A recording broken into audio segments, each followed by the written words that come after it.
and it's affecting the stock market now a little bit. But the stock market, as of Friday, has hit many record highs during the last 9 months, many. And it will again. This is just the beginning, because when these plants that are being built right now start opening up, we've never had anything like this. There's a boom. There's a construction boom right now, but that's going to be bigger than that. That's going to be an economic boom as soon as they open up, and it's going to be something special. We have car companies coming in. When I was in Japan, Toyota, Mr. Toyota, I said, "What's your name?" "Toyota." I said, "Oh, you're rich." I said, "How much of the company do you own?" 92.1%. I said, "I'm glad you said the one. He wants to be." I said, "You're a rich guy." And he said, "I'm investing $10 billion in the U.S. And you know who I'm talking about, right? You introduced me, Mr. Senator. You introduced me originally when you were the ambassador to Japan. He's still good. He's still strong. But he had no interest in investing in this country. Now he's investing $10 billion as of 1 week ago in building new plants. We have auto plants coming in incredibly, but we have AI and all of them. And we can't be extorted to give $1.5 trillion to people that came into the country illegally, many from prisons, many drug dealers. A lot of people came in from mental institutions. They want to give a lot of money to the people that came in illegally. We have to get them out. We can't. No country can sustain that. That's not like an attack on our country. In no country, these are not going to be productive people. These are going to be anti-productive people.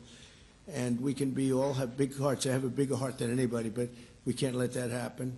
It's time for Republicans to do what they have to do, and that's terminate the filibuster. It's the only way you can do it. And if you don't terminate the filibuster, you'll be in bad shape. We won't pass any legislation. There'll be no legislation passed for 3.25. We have 3.25 years, so that's a long time. But when they can't do an extension, and John, I think they've done an extension every single time they've ever been asked forever. This is the first time they haven't done an extension. Extensions are supposed to be easy, but if they won't do an extension, they won't do any bill, even a simple bill. And we should do our own bills. We should get out. We should do our own bills. We should open up. We should start tonight with the country's open. Congratulations. Then we should pass voter ID. We should pass no mail-in voting. We should pass all the things that we want to pass, make our elections secure and safe, because California is a disaster. Many of the states are disasters.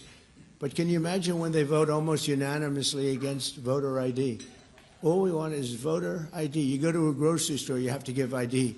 You go to a gas station, you give ID. But for voting, they want no voter ID. It's only for one reason, because they cheat. We would pass that in 15 minutes.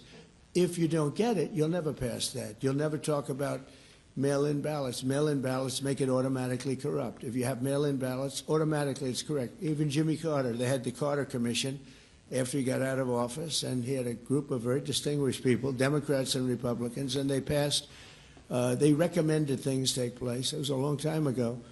And they said about mail-in ballots, if there is mail-in ballots, there will definitely be corruption, because, you know, they pass through too many hands. I mean, you go in to vote, and they want your card. Even me, I went into Palm Beach. You go in to vote, they want your card, you're this, you're that. They say, "I'm sorry to do this, sir, but I have to look at your identification." I said, "That's all right. I love that." But, you know, you're really not going to get away with much. It was very, very professional, very good, and the way it's supposed to be. But these people don't want that. They have legislation in California where it's illegal to ask somebody for voter ID. If you ask somebody for voter ID, if you're an official, and you say, "I'd like to see your voter ID," they can arrest you, okay? They can arrest you because they want to cheat, and they get away with it, and the Republicans let them get away with it, and we won't do that if we have the filibuster. So we're going to talk about that a little bit, and we're going to see if we can sway, because I know we have a lot of, not a lot, I'd say half feel this way, maybe a little bit less than half, and it's time to have a really good talk.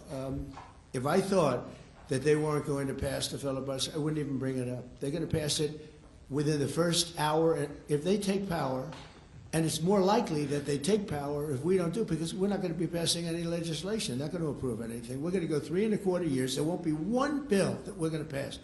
Because the easiest thing to pass is exactly right now what they won't pass. And they'll do that, and they'll wreak havoc. But let's assume they get it. They're doing it anyway, so it wouldn't matter. They're doing it anyway.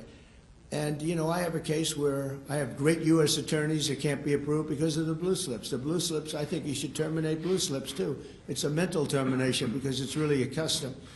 But if you have a Democrat senator or two is bad, but it doesn't make any difference. If you have one senator writes a negative letter on some great U.S. attorney, we had it in Manhattan, Southern District.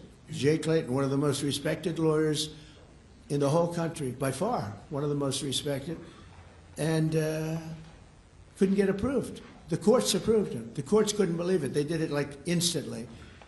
He went to the best schools, got the best marks, top of his class. Everything was perfect. I mean, he was like led the perfect life. Went to Sullivan and Cromwell. Almost immediately became the head of Sullivan and Cromwell. You know, the most prestigious law firm, I would say, in the country, just about. Whether it's Sullivan or two or three I could name, but Sullivan, I would say, really, maybe number one. He was the head of Sullivan and Cromwell for like 20 years. He went to the SEC, was flawless. He did it for me. He was the SEC chairman. He was flawless. Then he went to Apollo, where he was the chairman of Apollo, and was flawless. Everything went good. The stock went through the roof and everything. I asked him to go to the Southern District, and he said, "I'll do what you'd like to do, sir." He's a very high-quality person. But he couldn't get approval from Schumer. Schumer didn't approve him. The best student, the best schools, everything. He's like flawless. And the courts actually said, "You're not approving Jay Clayton?" Right, Lindsay? You heard this. The courts actually interceded, and they approved him. But that's an unusual guy. We have other people that are really good, but people don't know how good. Top students, top colleges, and they're U.S. attorneys.